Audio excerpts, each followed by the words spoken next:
Right now at 5 on PHL17, the entire Delaware Valley now shifting to cleanup mode.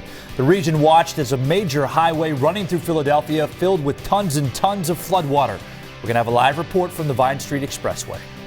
Plus, it is official. The National Weather Service has confirmed 7 tornadoes touched down right here in the Delaware Valley. We are going to tell you where those twisters caused the most chaos. And if you need to get away from home for a bit this weekend, well, here's an idea. Why not check out a beautiful castle that's right here in Bucks County? We're going to take you on a tour of this must-see destination. Time now, just coming up on 5 a.m. PHL 17 Morning News starts right now.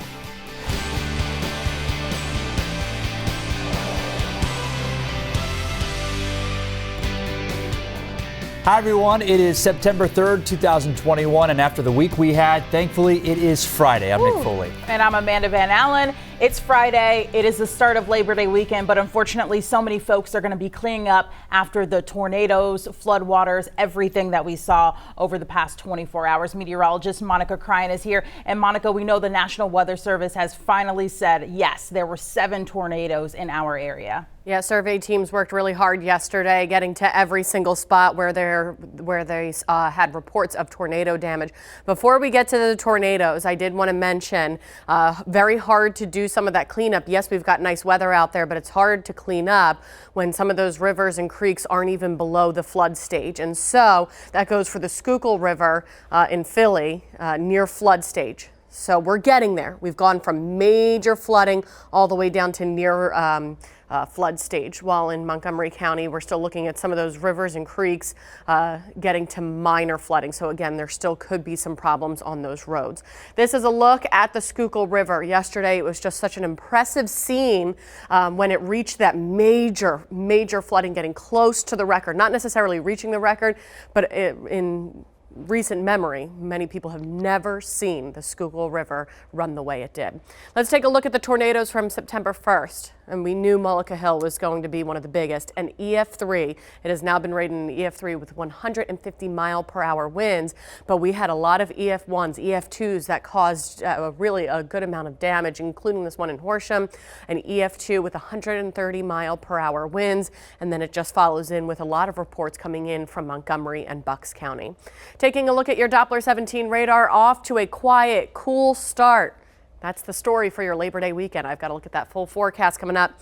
Let's get it to Jenna with a check of traffic. Hey, Jenna. Hey, Monica. It's going to be another tough commute out there this morning as storm cleanup continues here. You can see on the wide map all of the storm damage and flooding incidents that are still out there, really in Montgomery County, Philadelphia, Bucks County, Mercer County. So a lot of the roadways that were closed yesterday are going to be closed again today. Now heading into Center City, a look here over the Vine. Of course, 676 in both directions still closed with those floodwaters. Our Kelsey Fabian out there. We'll check in with her in just a moment here. But the big story here, the Schuylkill Expressway yesterday, the delays I was watching, no longer out there. The Schuylkill is open eastbound as well as westbound. Now, of course, those exit ramps to the Vine are closed, but the Schuylkill itself is open. So very nice to see this travel time out there at 11 minutes if you're heading into Center City. Yesterday, when all traffic was forced off at Spring Garden Street, we saw about 4 hours worth of delays. So not dealing with that this morning, thankfully.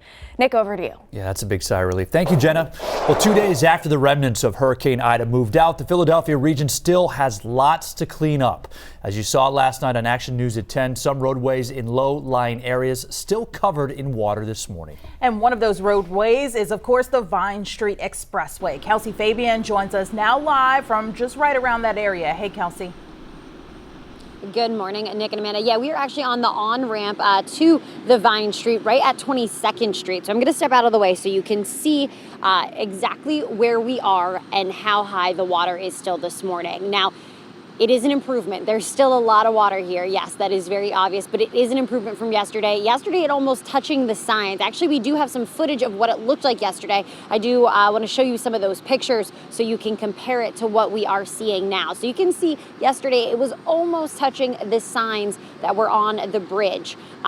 This morning, we are seeing it down a little bit. There's a little more wiggle room there, but they are working on getting it even lower. So if we come back out live, this is what I want to show you what they're working on. So right here, you're seeing PennDOT crews. They are pumping the water off of the Vine Street this morning. So they are trying now that the water's no longer rising, they are trying to get it out of the way. Now, we don't know how long this is going to take, but we do know that this is in progress. This is what they're doing here this morning. It's very noisy here because they're doing that. I also want to mention that the power is out in this area. So on 22nd Street, starting at least at Arch, we drove through that area and it is pitch black. It is actually a pretty crazy sight in the city. You're so used to city lights, and the street is completely pitch black. We're also right next to the Parktown Place apartments, right off of the Ben Franklin.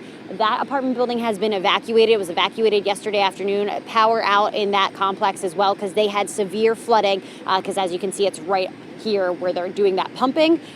So this area was just inundated with water yesterday. So we are seeing progress, Nick and Amanda. I know right now, probably if we pan back over so you can see the floodwaters, doesn't necessarily look like a ton of progress, but you know what? It is getting there. The water is getting lower, and really that is what matters. So we're going to stay out here this morning and keep an eye on things, see how low they get the water while we're here, and we'll keep you updated.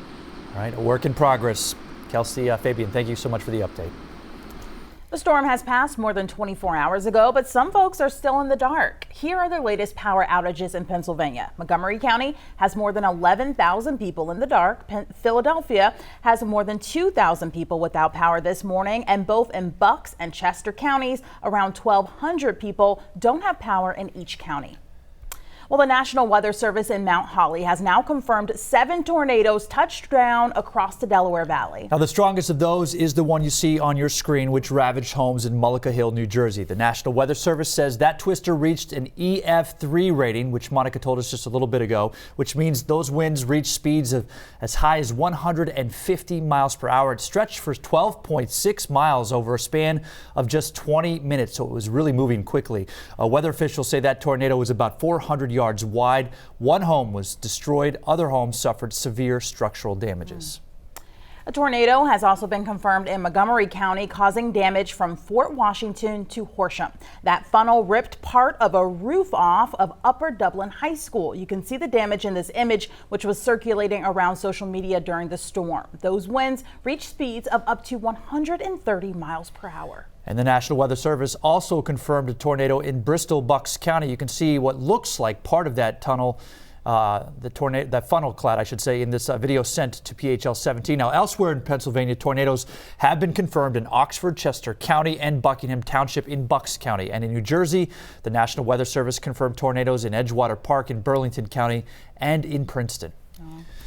Well, officials have confirmed at least 28 weather-related deaths in New Jersey and Pennsylvania. Governor Phil Murphy says that 23 people lost their lives in the Garden State. Murphy says that most of those victims were caught in their cars during this flooding. 5 people lost their lives in Pennsylvania, one of those an Upper Dublin woman after a tree fell on her house. Another man drowned in his car while helping his wife escape. Oh, my goodness. Governor Phil Murphy traveled to Mullica Hill yesterday morning, where that EF3 tornado devastated the community. The governor surveyed the catastrophic damage and met with homeowners in the area. Murphy says the state will, quote, do everything in its power to speed up the recovery process. Well, meantime, President Biden is responding to the damage across our area, pledging federal help to the Northeast as cleanup is underway. In a speech yesterday, Biden blamed the climate crisis, saying that it is here and we need to take action. He also said that he will push Congress to pass a nearly $1 trillion infrastructure bill that will improve roads, bridges, the electric grid, and sewer systems. That work, he says, could prevent flooding as serious as we saw yesterday. So much more coming up for you this morning, including a building reduced to rubble in Kensington, sending 2 people to the hospital. More details ahead.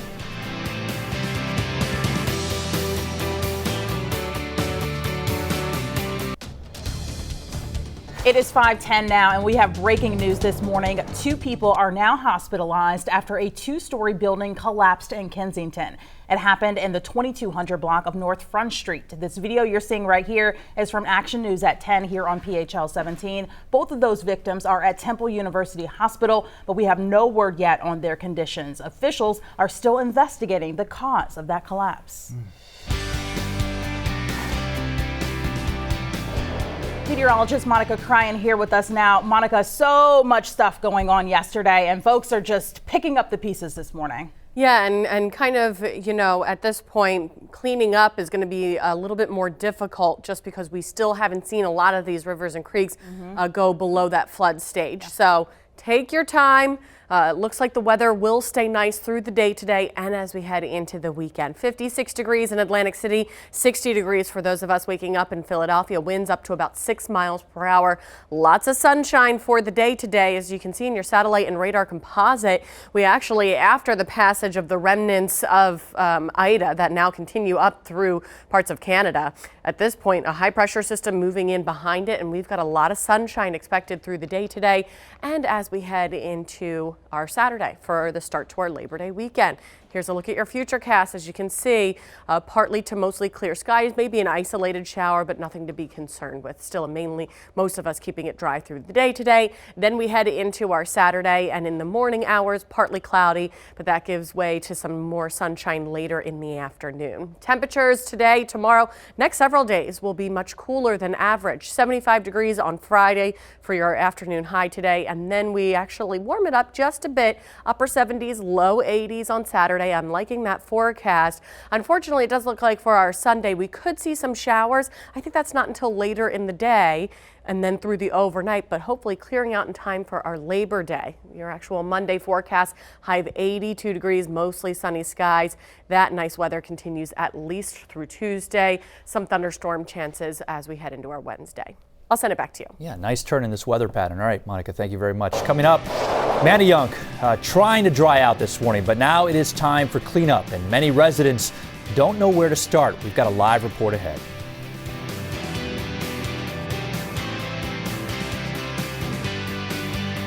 And we're back now at 5:15. Now, folks across the Delaware Valley trying to dry out this morning from yesterday's historic floods. And that includes people living in low-lying parts of Manayunk. Kyrie Stewart was there yesterday as the flood waters were rising, and he's there right now 24 hours later. Kyrie, how's it looking now? Hey, Nick and Amanda, you're right. I was out here while the waters were rising, and now the water has rescinded. And I'm telling you, it is a complete mess out here. Very disgusting. Just take a look right down here. Mud all over the sidewalks, mud all in the streets right over here. We're actually outside of a business, and you can hear it right now. The fire alarm is going off right out here. But I want you all to take a look right up here. I have no clue how those chairs got up and stuck to that ledge. I'm assuming it's because of the flooding that happened yesterday. But if you look right above that, you can see the water line towards the top of that window. That just shows how high the water was less than 24 hours ago. In fact, I want you all to take a look at this video of how things looked just 24 hours ago.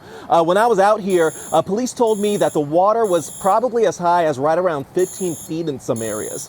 Now, I'm told there were multiple water rescues out here. Several cars got swallowed up in that flooding. Many businesses were flooded as well. We know that Manayunk floods from time to time whenever there's a lot of rain in this area. But when I was out here, people told me that what happened here yesterday was something they had never seen before. I ran into so many people that have lived here their entire lives and said that they were shocked by some of these images. Now, back out here live, police are still out here. Main Street right around Ridge to Schurz Lane is still blocked off. Nick and Amanda, even down here, you can see that there are still some power outages that are down here as well as crews begin or as they start to work to clean things up. But yeah, Nick and Amanda, it is a complete mess out here. A lot of cleanup that people will have to do. This is a holiday weekend with Labor Day next week. So, instead of going to the beach, I'm pretty sure there are some people, business owners that probably had plans coming up this weekend, but it looks like those plans have just changed. They're going to be spending most of the weekend cleaning up. Yeah, certainly get the feeling that this is going to be a long road ahead. Kyrie, thank you. Well, meantime, the Red Cross of Southeastern PA is assisting people who have been impacted by the remnants of Ida. Those shelters are at West Philadelphia High School, Norristown High School, Coatesville High School, and at the Quakertown YMCA. Officials say that they will help people in need for the next few days. This is your Morgan & Morgan Bus Stop Forecast. Meteorologist Monica Cryan joining us now. Monica, a much cooler start to our day this morning. Yeah, it feels really, really refreshing. Our temperatures have dropped overnight into the 50s, cool and clear out there. So kids heading back to school for our Friday. I know some of the schools closed yesterday. Some may have stayed closed through the day today, especially those that sustained damage. And we do have reports of schools sustaining damage. So temperatures mid-70s later this afternoon, partly sunny skies, staying comfortably cool. This is way below the average. Now overnight tonight, we're going to drop our temperatures once again with those clear skies, helping to drop our temperatures mid-50s. Tomorrow, mostly sunny, high of 78 degrees. So it's the Labor Day weekend. A lot of people heading down the shore. Water temperatures have definitely dropped after Ida passed through. Temperatures at 76 degrees for your Friday afternoon high. And then as we head into the weekend, your Saturday and Sunday. Saturday has a lot of sunshine. There could be some rain late Sunday down the shore, but that's not until later in the day. Low rip current risks.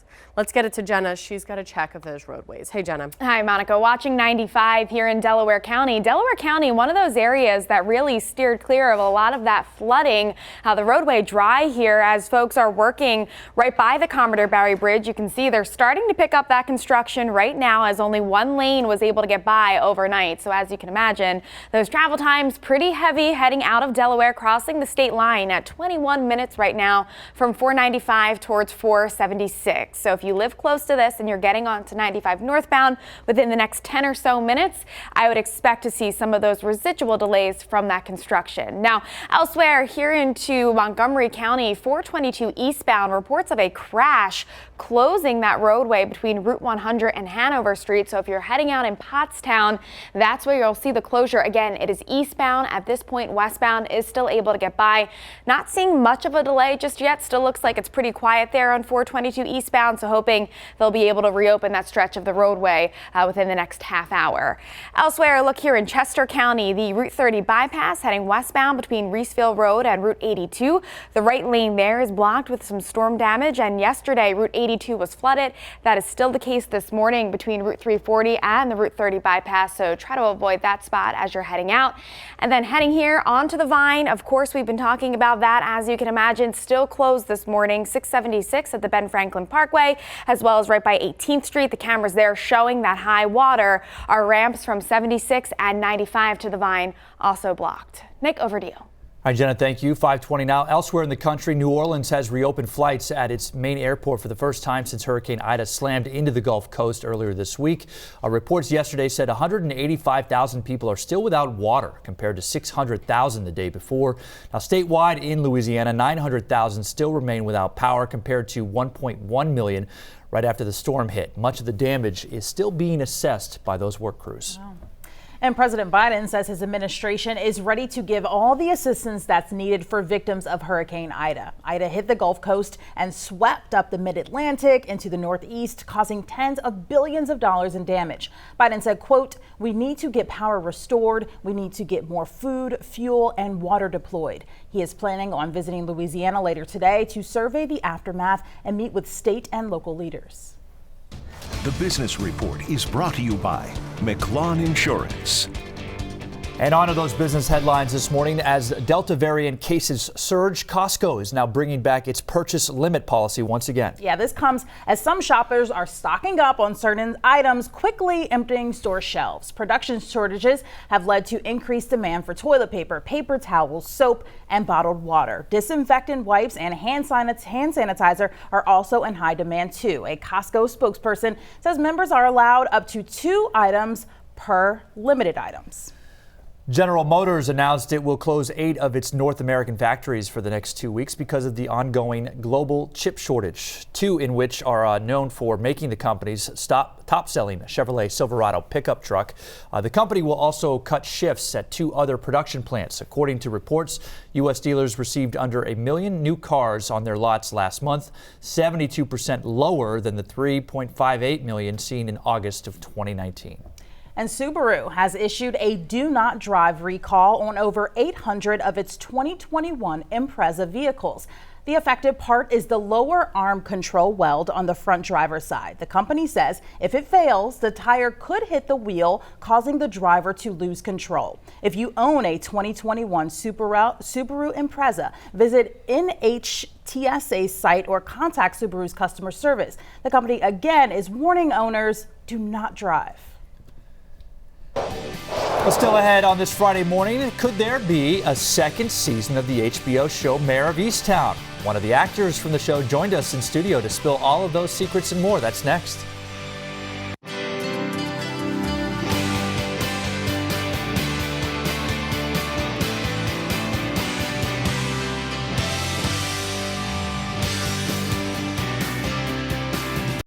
Well,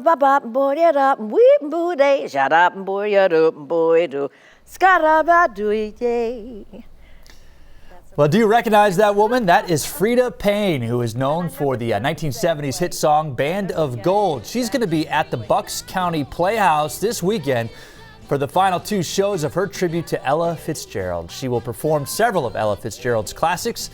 Payne said she has loved Fitzgerald since she was 12 years old and heard her on the radio.